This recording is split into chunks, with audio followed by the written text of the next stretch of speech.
разказвам една трогателна история. Не направо такова. Как съм щяла да имам два предпочита. Ако ни планове не са били, не са се били провалили. Как съм щяла да имам двама предпочити.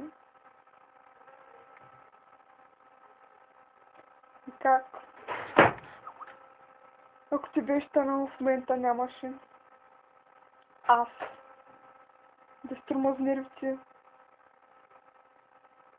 10 месеца се накопали да ти му показа мене.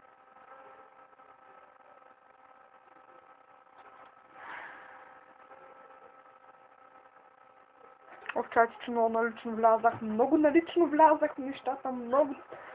Много навътре. Чао.